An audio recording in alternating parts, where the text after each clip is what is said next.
go back and tweak it if we want to. Setting up your meeting for Facebook Live.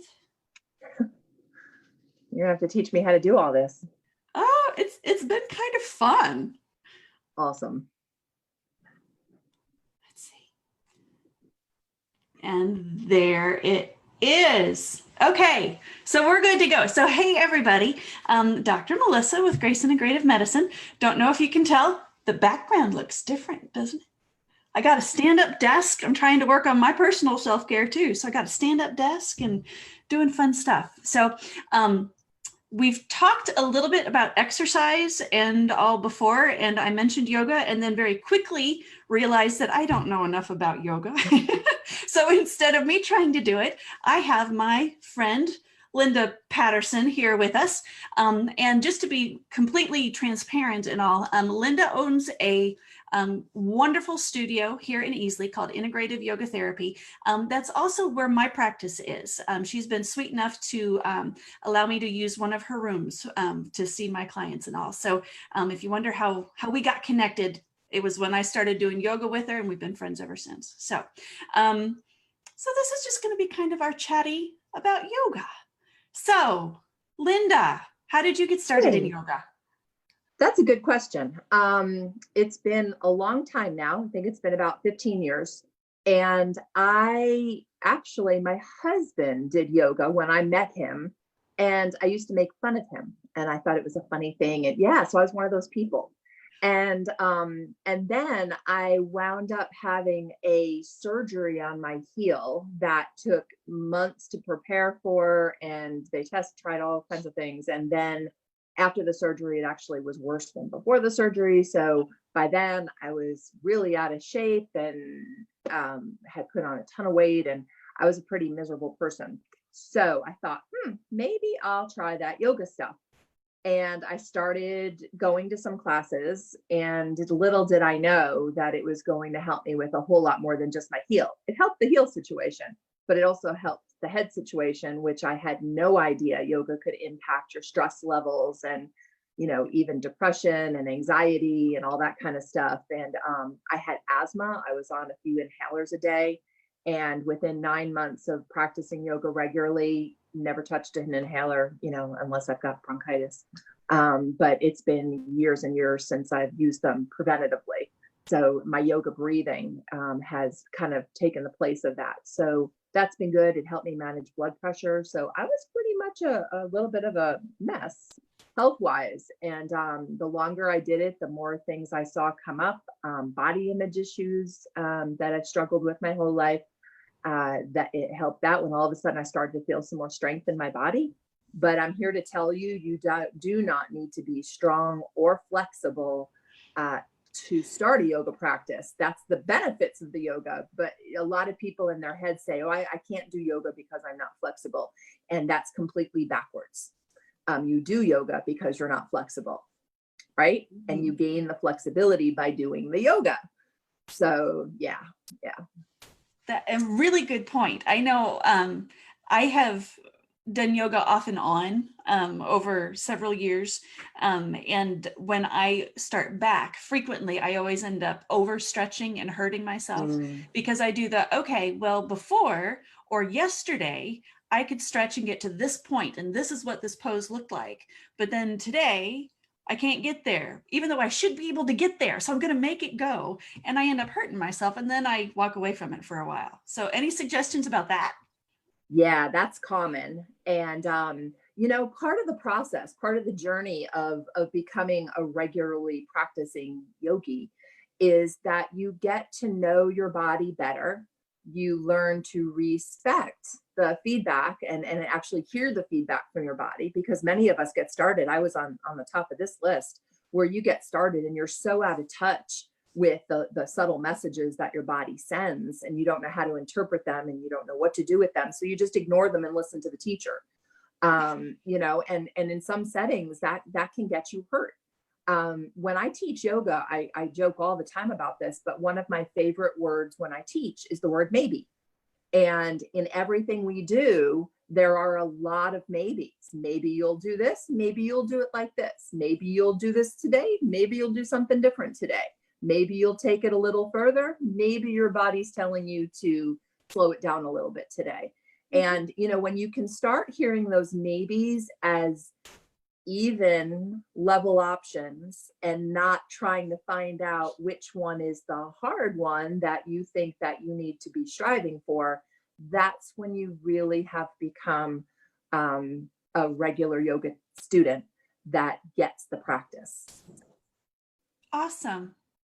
Yeah. That you always have so much patience for anybody in a class. I get very impatient with myself. Wouldn't agree with that, but I think my students would. So what are the different kinds of yoga? And I have to say, everybody's getting really used to me talking about stress, and we have to be doing a better job at managing stress, especially right now, because we're all up to here with stress. Yeah. So I love hearing you say that yoga is a good way to address a lot of that. So are there particular kinds of yoga that are really good for that, or? Yeah, that's a good question, because I meet a lot of people that say to me, "Oh, I tried yoga once. That was," and just fill in the blank. Their takeaway could be a lot. It could be good. It could be negative. It could be hard. It could be wasn't for me. Maybe they loved it. But one experience on the yoga mat is sort of like saying, I went into Whole Foods today and bit an apple, and now I know what fruit tastes like. You know what I mean? There's not only were there 20 more varieties of apples, but there were hundreds of varieties of fruit. Yoga is the same way. And that can be good news, because if you take the time and do a little research or consult somebody, you can really find the right fit for you. The flip side of all of those varieties is that person that goes to one yoga class thinks that that's what every yoga class is like, and they make a judgment on whether or not yoga was a good fit for them, and they really might not have been on the right seat of the bus when they tried that, right? So maybe it wasn't the best fit. Nowadays, there are some really great options for beginners. When I first started, you just jumped into a class. There weren't people out there teaching beginners courses. And actually, a lot of teachers, the more experienced they are, it's kind of like trying to teach your kid to drive the car, right? And you forget how much of that wasn't intuitive and how much you actually had to learn. Yoga's the same way. Yoga teachers are the same way. So from a beginner standpoint, getting into an appropriate setting for you. Now, some people by nature just jump in the deep end and take that hard class and figure it out, and that's cool. But then the ones that really want to not get hurt or have a tendency to jump in too far too fast, and they realize they want to take it a little slower and learn the nuts and bolts of the practice, that's a good, healthy approach. So when you ask about the different types of yoga, there's yoga that moves rapidly. There's heated practices of yoga. Hot yoga has become a thing these days. And, there's arguments on both sides of that as to its benefit or lack of. There's movement based, where it's called vinyasa, where you're moving with your breath. So your inhale takes you to one pose, your exhale takes you to another pose. And it's a very flowy type of yoga. Could be hard to jump into. But when we're talking about stress management and things like that, sometimes slowing it down, we can dial it way back to a practice that's called restorative yoga, which is actually learning the skill of conscious relaxation, how to intentionally reduce your stress levels in your body and in your mind. That is easier said than done. And when I tell you for 90 minutes, all we do is lie on the mat and support ourselves with these big pillows and blankets in different shapes, it sounds so simple. But when you're listening to these cues of being present and slowing down and noticing your breath, that's where that type of practice has actually been explored and studied and been shown to help things like heart rate and blood pressure and stress levels and hormone levels, cortisol, of course, tied in with stress. And all of those things are impacted with this practice of restorative yoga. So it's pretty magical stuff. There's yoga, there's one form of yoga called yin yoga, its roots are from China. So a lot of yoga practice comes from India. So you can get into this practice called yin that has roots in martial arts. So it's not really martial arts. It's sort of like the stretching that came after the kung fu practice. But yin yoga, targets the joints in the body in a really safe way. So it creates a controlled stress to various joints in the body. And when we do that, it actually creates a little more mobility in the joints, because when we bring a controlled, very, very conscious amount of stress to the joints, it increases the fluidity within the joints. And that just makes them feel a little juicier and move a little better. You know, you could get into talking about the creation of the fibroblasts and how that makes it all, you know what I mean? We could get really scientific with this, but the bottom line is that that type of a practice, it can linger for days as far as the after effects of feeling a little bit more mobile. So there's, you know, there's so many. You can get into aerial yoga where you're hanging upside down in a swing and people laugh and think, I could never. And it's amazing how many people come in and explore that, and the decompression that gives you in your spine can be really good. So there's a lot of things you have to match up. The style of yoga has to be what you're needing. The space that you're practicing in has to feel like a good fit for you. So maybe, you know, if it's in a church basement, that's going to feel different than in a gym. That's going to feel different than in a yoga studio. So they all have a different feel. The teacher is a big part of it. You know, there's personality, where their personality is going to come through in how they teach. And some are just going to feel like a better fit for you. You may or may not like the music that they play or the temperature that they set the room. So you actually have to set out to do a little bit of exploring when you're trying to find a good fit. And one of the positive takeaways of these COVID days is that there's an awful lot of options online now. Yeah. And again, not all beginner friendly, but loads of opportunities to explore. It's nice to have a live teacher giving you specific feedback and helping you that way. But, you know, nowadays we got to make things work the way that we can, you know, so there's lots of options out there along those lines too. Awesome. So for somebody and I know this is going to be a really, really hard question to even try to answer, but for somebody just starting out, or hasn't done it and hasn't been on a mat in a really long time and is a little unsure, any suggestions on, like, go to aerial first because it sounds like fun, or where's an appropriate place to start? Yeah, so that's a good question. I say if you can find a really good beginner's course, not just a class, but a course, coincidentally, we're going to be rolling one out online soon. Awesome. But and we always do that in the studio too, of course. But the thing is do your homework. There's different certifications that teachers get, and that matters. That really matters.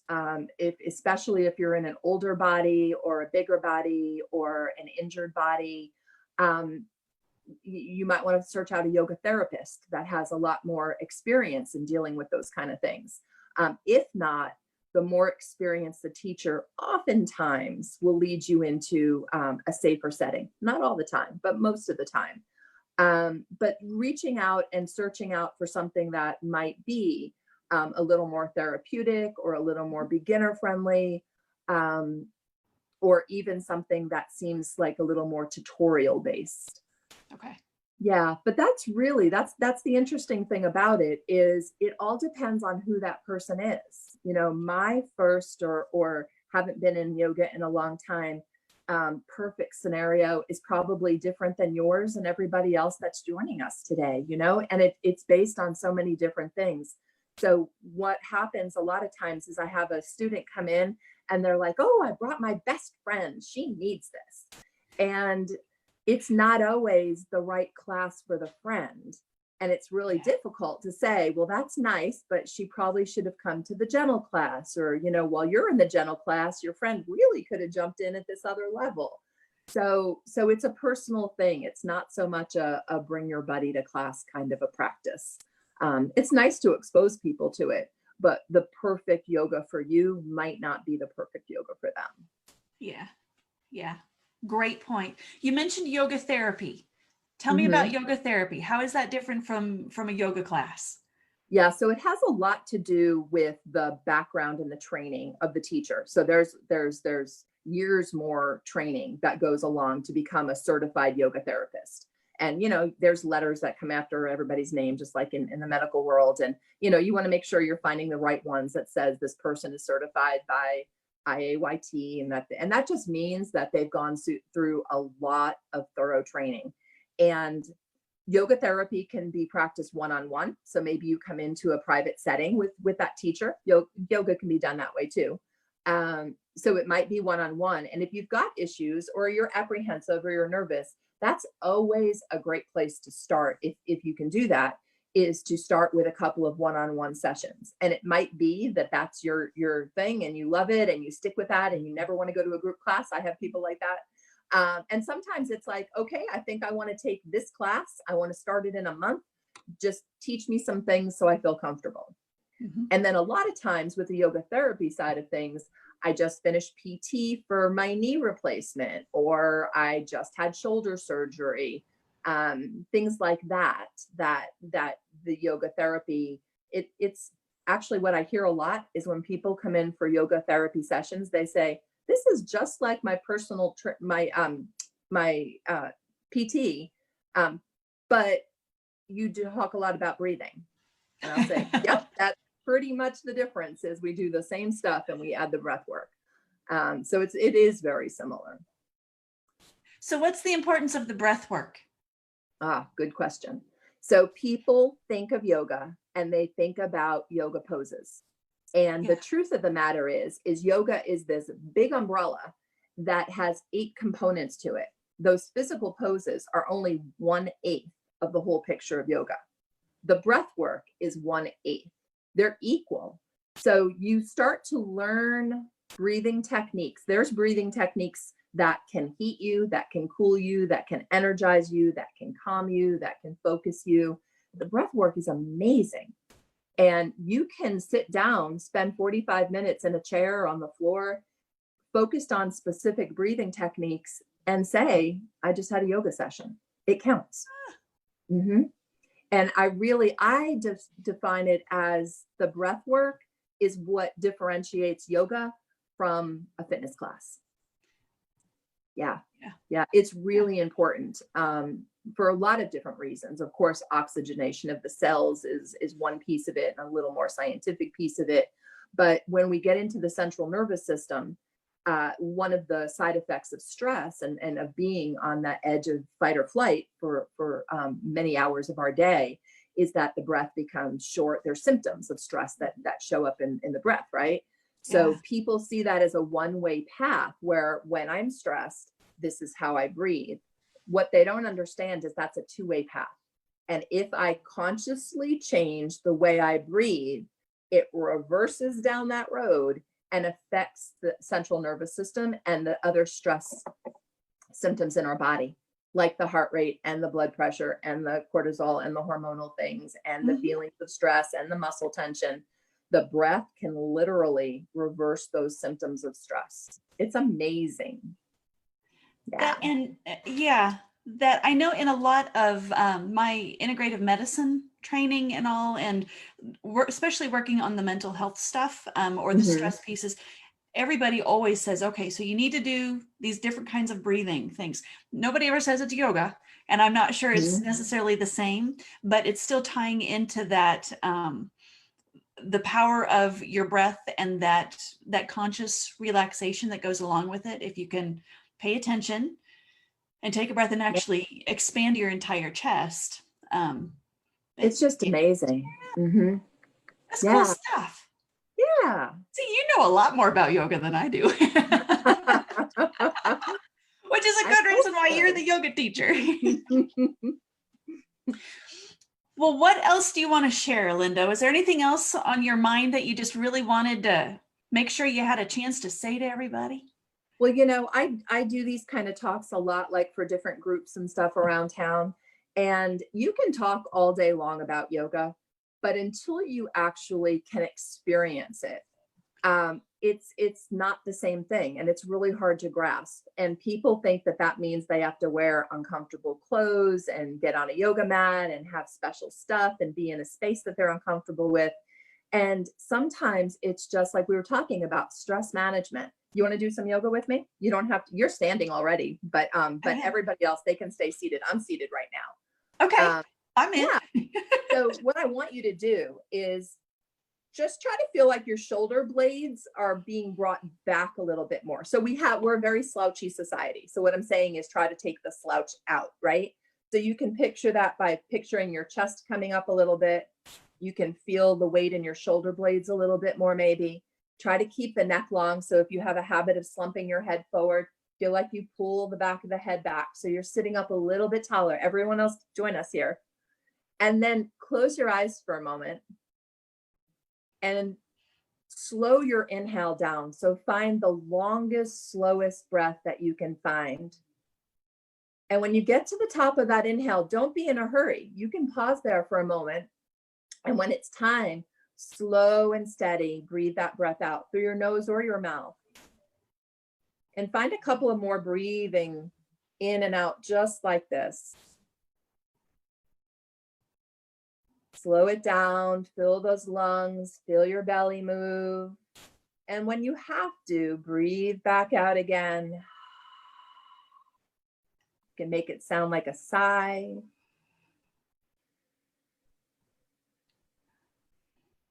Good. Keep breathing just like that. And the next time you breathe in, your eyes can be open or closed at this point. On your next inhale, squeeze the tops of your shoulders up towards your ears, like you're trying to touch your earlobes. Squeeze them even higher than you thought was possible. On the exhale, pull the shoulder blades back, like you're making this big half circle, and bring them down. Yeah. Inhale, draw the shoulders up towards your ears, big squeeze up. Exhale, rolls them back and down. Let's find one more like that. And back. And then let those shoulders stay back there and feel really heavy.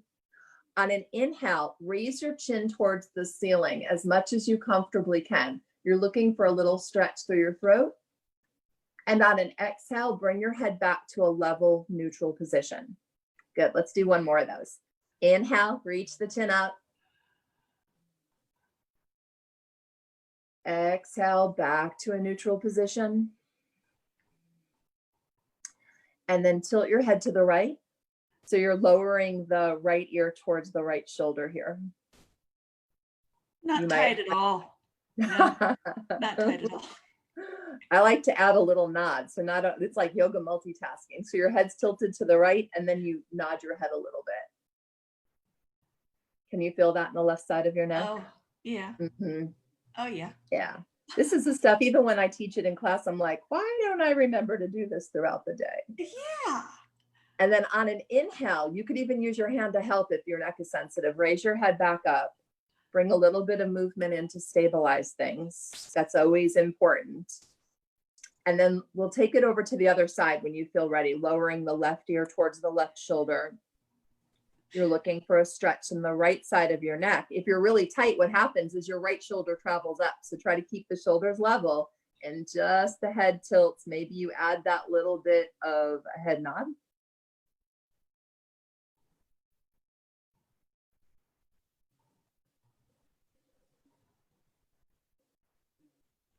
And then come on back up to center. Bring a little bit of movement into your head and neck. Beautiful. Sit or stand tall. Can you tilt over your whole body to the right this time? Bye, guys. So we're looking for a stretch along that left side. You can either leave your left arm dangling, or if your shoulder's okay with it, you can bring that arm overhead. Deepening that side stretch. And come on back. Let's take that one over to the other side. Tilting over, reaching the right arm over. If your shoulder doesn't like it, just rest your hand on your waist to your ribs.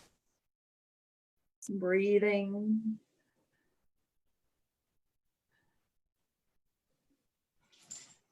And releasing.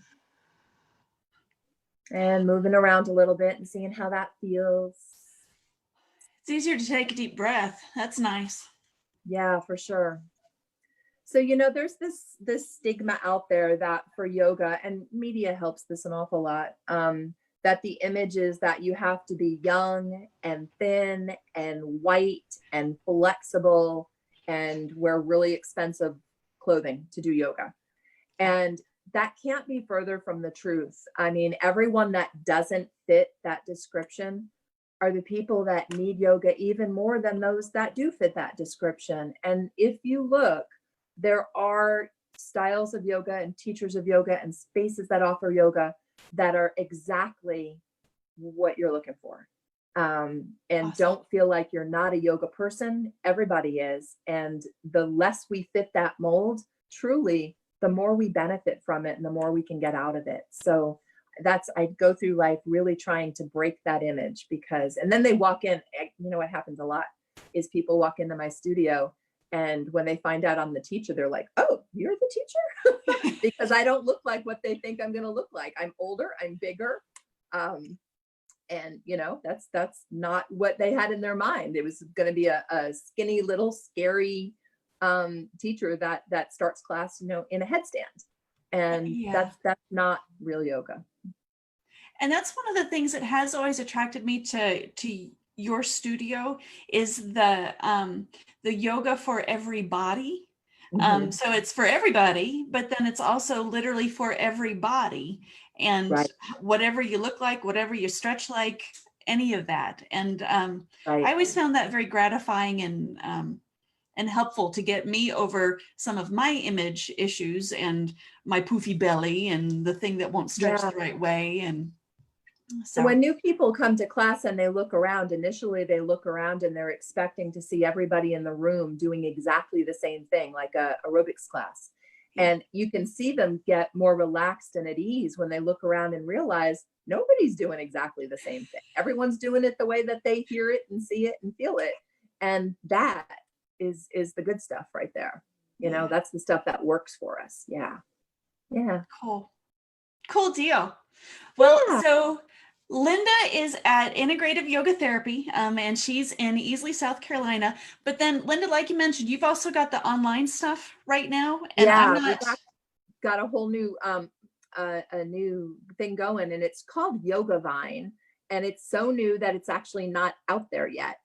We have a through the IYT, the studio website, we do have links to about 100 online classes right now, all the kind of classes I was talking about. There's yoga for in a chair, there's the stretchy stuff, there's the everybody stuff, there's the vinyasa flow.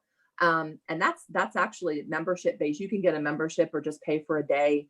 It's a great way to explore things. So that is found at app.namastream.com/yogavine, but that's all on our website. Okay. And then we're launching a whole new platform, a whole new website. That's going to be myyogavine.com. And there will actually be a full 8-week beginner's course that's going to be available there. It's the one that I used to do online, that I used to do in person. Yeah. And we've taken it online, but you'll be able to save the videos. You'll have homework throughout the week. But it's intense, but it really truly is an everybody course. And we're excited to launch that, which is going to happen really soon. Awesome. Very Yeah. cool. So for everybody, you guys know that I try to put the links in the stuff. So I will, let's see, what all did I put? I've got the link there. I tagged Linda for IYT, Integrative Yoga Therapy. So you can go there. I will add her website as well, so to make that easy. And then when you guys have got Yoga Vine up, Okay. right? Yoga Yeah. Vine. I got Yep. that right. Jeez. Yep. I'll come back and I'll put that here too, so that everybody can Okay. come back and do a thing. So everybody, really, it's just a matter of finding the thing that works best for you. So whether that's yoga, whether that's doing a walk, I've got to walk a puppy today, so that'll be part of my practice for today. We've talked a little bit about Tai Chi and Qigong, that kind of stuff. Whatever works for you, just so that you're finding some movement and taking care of yourself a little bit. So big thanks to Linda. Big hugs, Linda. Yeah. Thank you so much for inviting me. This has been a lot of fun. Yeah. Yeah. I'm glad you came. We'll have to do more of these interview things. This is fun. Yeah.